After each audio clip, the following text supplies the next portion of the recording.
শনিবার উল্টো রথের দিন প্রভু জগন্নাথ এক সপ্তাহ ধরে মাসির বাড়ি থাকার পর নিজের বাড়িতে ফিরলেন।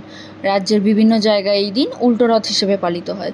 আজ কলকাতার গিরিশ পার্ক থেকে নতুন বাজার জগন্নাথ মন্দিরে ফিরলেন প্রভু। এদিন রাজ্যের শিল্প ও মহিলা পরিবার কল্যাণ মন্ত্রী ডক্টর শশী পাজা আরতি করে উল্টো রথের সূচনা করেন। হাজার হাজার ভক্তের সাথে স্থানীয় পৌরপিতা রাজেশ সিনহা এবং জগন্নাথ ভক্ত মনোজ সিং পরাশরও উপস্থিত ছিলেন। বড়বাজারে বিভিন্ন রাস্তা পরিক্রমা করে এই শোভাযাত্রা মন্দির প্রাঙ্গণে পৌঁছায়। কচিকাঁচা থেকে শুরু করে বয়স্ক এবং মহিলাদেরকে এই রথের দড়ি টানতে দেখা যায়। দেখুন, আমি এখানে একটা উল্টো রথ এবার টানবো, যেটা ফেরত যাবে নতুন বাজারে, আর আমরা দাঁড়িয়ে রয়েছি গিরিশ পার্কে।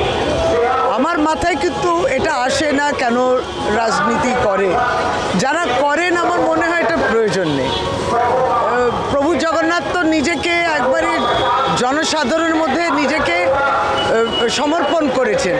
আমরা সেই দড়ি টানবো, বলে যে এরপরে আর জন্ম হয় না, এত আধ্যাত্মিক বিষয়ের এত ভালো লাগার বিষয়, সেখানে রাজনীতি করার কি আছে? জগন্নাথ মহাপ্রভুর সকলেরই, তাকে নিয়ে রাজনীতি, তিনি তো কারোর নন, তিনি সকলের, কারো একজনের নয়। তো জগন্নাথ ধামে দীঘাতে যদি জগন্নাথ মন্দির হয় তাতে অসুবিধাটা কোথায়?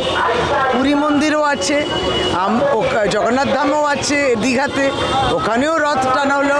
আজকে কলকাতাতে ইস্কন উল্টো রথ হলো, এবং উত্তর কলকাতা আরও অনেক প্রাচীন রথ আছে, সেখানে হচ্ছে। কোনো তো অসুবিধা নেই, জগন্নাথ মহাপ্রভু সর্বত্র। তাহলে ওনাকে নিয়ে যে পুরীতে হওয়া উচিত, এটা কেন দীঘাতে হয়েছে ঠিক বুঝতে পারা। দিদি যখন সবার বাড়িতে পুরীর প্রসাদ পাঠাতে শুরু করলো, না, আপনি বলুন, মানুষকে কাছে যদি জগন্নাথ মহাপ্রভুর প্রসাদও পৌঁছয়, সেটা নিয়েও কি অসুবিধা হয় কারো? আমরা তো প্রসাদ পেতে ইচ্ছুক থাকি, যে কোনো মন্দিরে প্রসাদ পেতে আমরা ভালো লাগে। তাহলে জগন্নাথ ধামে দীঘার মন্দিরের প্রসাদটা বাড়ি বাড়ি দিদি পৌঁছে দিচ্ছে, তাতে অসুবিধাটা কোথায়? মানুষ দুটি প্রসাদ পেতে পারে না, তারও নিয়ে রাজনীতি হবে ওই পাড়া আর একটা গজা নিয়ে? 7 দিন মহাপ্রভু জগন্নাথের প্রচুর সেবা করেছি আমরা এখানে। হাজার হাজার মানুষ রোজ ভোগ খেয়েছেন। 7 দিন মহাপ্রভু আমাদের এই মাসি বাড়িতে ছিলেন। আজকে উনি নিজের বাসভবনে চলে যাচ্ছেন, আমরা এই রথ টেনে ওনাকে তার বাসভবনে পৌঁছে দিচ্ছি। এখানে প্রচুর মানুষ রোজ সকাল বিকেল দুপুর আসতেন, দর্শন করতেন, মহাপ্রভুর আশীর্বাদ নিচ্ছেন, ভোগ খেতেন। তো আজকে আমাদের খারাপ লাগছে, আমাদের বাড়ি থেকে নিজের বাড়ি যাচ্ছেন, কিন্তু আমাদের মন আজকে ভালো নেই। মহাপ্রভু সবার কল্যাণ করুন।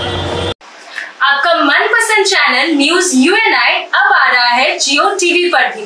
चैनल नंबर 3003, उसके साथ अब हम उपलब्ध हैं ओटीटी प्लेटफॉर्म्स पर, जैसे Rock TV, Zinger TV, Play On TV, ईवावा, D2H live TV, world TV, Nexa Zee TV HD, TV HD1, googly TV, Star On TV, FTV, solid TV box, Crick Star, rose news, Chanakya world TV. इसके अलावा हम आपके साथ जुड़े रहेंगे social media pages पर, जो है हमारे Facebook UNI news Hindi, UNI news Bangla, उसके साथ लिंक्डइन और इंस्टाग्राम पर भी। यही नहीं, इसके अलावा हम आपके साथ जुड़े रहेंगे यूट्यूब के माध्यम से भी।